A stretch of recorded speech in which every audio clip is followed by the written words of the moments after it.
अब bank Nifty में अगर कल को 48,357 के नीचे जाता है यानी कि मंडे को, तो अगला लेवल हमारे पास है 43,361। इसके बाद में 46,590। इसके बीच में अप एंड डाउन होंगे, लेकिन मेजर लेवल्स हैं। अगर आप साइड में चलता है फिर तो सबसे पहले 48,969, 48,969 के बाद में फिर 109। ये दो बहुत इंपॉर्टेंट लेवल हैं, ये दो बहुत इंपॉर्टेंट हैं। इसके बाद में आप ट्रेंड का मूव आएगा, फिर 49,399, 400,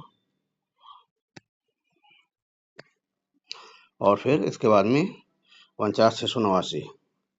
लेकिन अभी मार्केट इतना ऊपर मेरे को लगता नहीं कि जाएगा। हो सकता है कि ये नीचे का ही मूवमेंट दिखाए, क्योंकि गैप डाउन भी हो सकता है, गैप अप भी हो सकता है।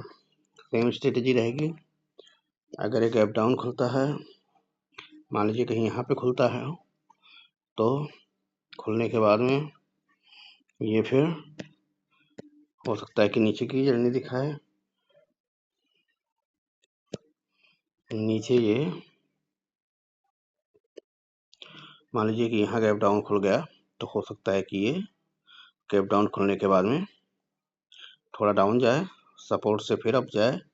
हो सकता है कि यहाँ से फिर डाउन आए, जैसे अभी आज के दिन किया है, फिर ये इस तरीके से भी चल सकता है।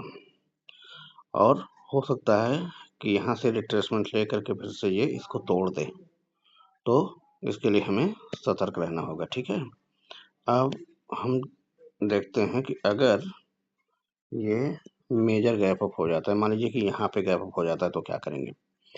तो अगर यहाँ पे गैप अप हो जाता है तो मार्केट पहले नीचे आएगा। यहाँ गैप अप होने के बाद में हो सकता है कि नीचे की जर्नी दिखाए, इसको काटे, इस तरीके से चलने के बाद में फिर नीचे आए और फिर ऊपर की तरफ जाकर के 49,400 को काट दे।